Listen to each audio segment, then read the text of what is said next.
Isinusulat ko ang gunitang ito sa hangaring bigyan ng liwanag ang mga yugto ng ating kasaysayan dahil sa panganib na makalimutan para sa alaala ng mga bayaning nagtiis ng dugo at nagbuwis ng buhay para makamit ang kalayaan, kasarinlan at independensya.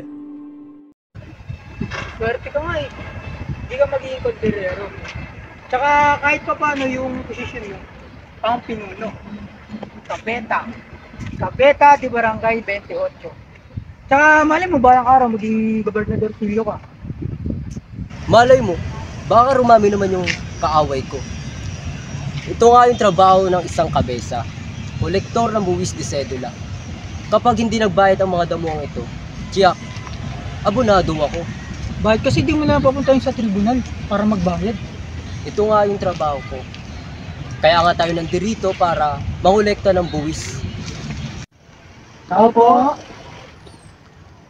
Tao po. Latang tao. Magandang araw po. Ako po si Emilio Aguinaldo. Bagong kabesa di barangay ninyo sa Tibacaya. May hinahanap po kami. Kilala niyo po ba si Pilipinas? Pilipinas yun. Um, Nangongolekta po kasi kami ng buwis. Sige po, mauna po kami. Maraming salamat po. Ay, Iho. Teka lang sandali. Wala akong salapi. Pero ito lang ang bibigay ko sa kabaitan mo. Mahaba. Mahaba ang buhay mo.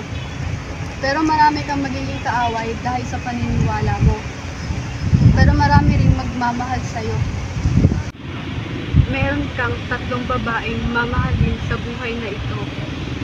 Pero 2 lang sa kanila ang papakasalan mo.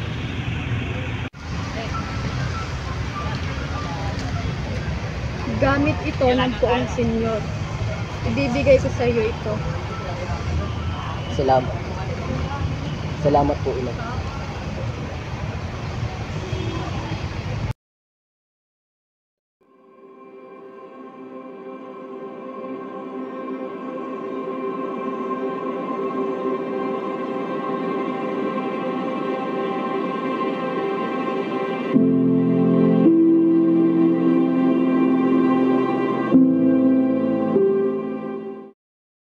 Bilang patunay ng iyong pagsapi, Ginoong Emilio Aguinaldo, Famine ng Cavite Viejo. Ipataw mo ang parusang kamatayan sa isang bilanggong nagtaksil sa kanyang bayan.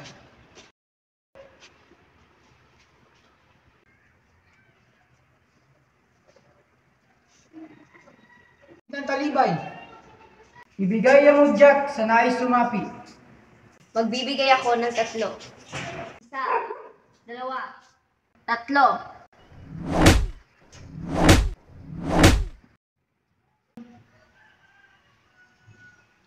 Alis na ang iyong piring.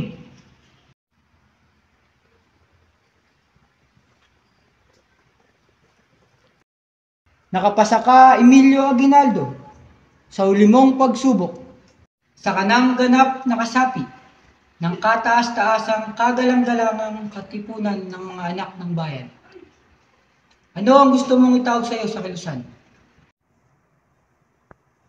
Magdalo po, senyor. Magdalo. Malaking bagay ang pagsapi mo sa katipunan. Bilang kapitang munisipal, malaki ang maitutulong mo sa darating na pag-aalsa laban sa mga Kastila. Mabuhay ka, Magdalo. Mabuhay ka.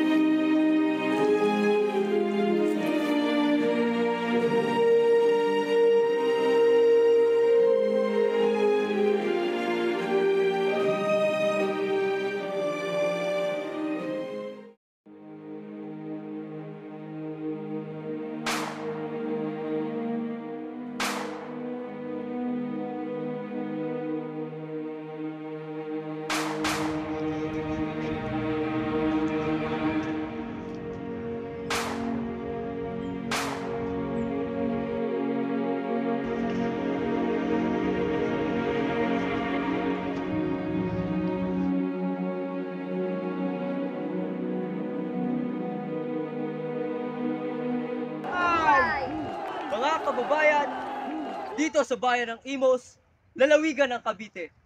Natapos natin sa wakas ang pagsisil ng mga Kastila sa atin. Panahon na para tayo naman mismo ang umuno sa sarili nating bayan. Sang-ayon ba kayo lahat dito?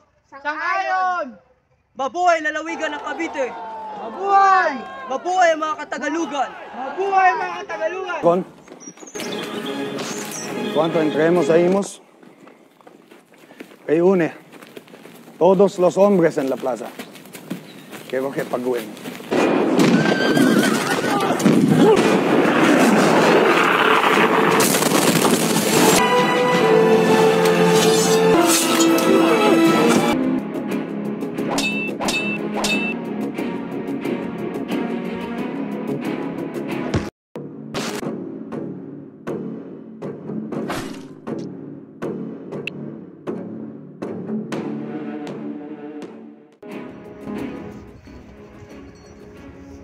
Yung, naaalala mo ba yung mga bata? Yung mula sa atin, nung bata pa tayo, nung matanda, Anong hula? Manilyo! Hindi totoo yan! Manilyo! Nanalo na tayo sa bidakayan!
Kahalal tayo ng mga opisyales para mamuno sa pamahalaang panghimagsikan.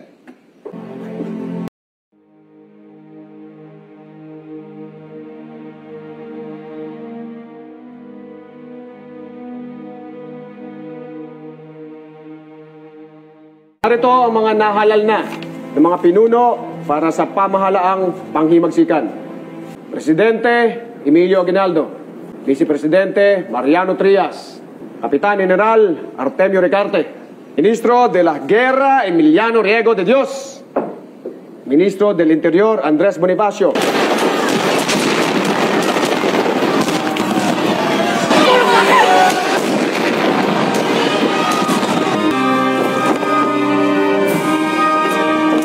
Pagkatapos ng masusing paglilitis, ay formal na natagpuang may sala ang magkapatid na Andres at Procopio Bonifacio. Bibigyan ng kaparusahang katumbas ng mga sala na kanilang ginawa. Mabuhay ang kalayaan! Una, ang pag-alis ng mga praile sa kanilang lupain. Pangalawa, pagkakaroon ng representatibo sa Korte ng Espanya. At pangatlo, pagtaguyod ng isang sistema ng katarungan at maayos na pagbilang ng buwis. Mula sa Konsulada ng Estados Unidos ng Hong Kong, pagbigay ng armas at salapi, at pabalikin kayong muli sa Pilipinas upang labanan ng mga Kastila.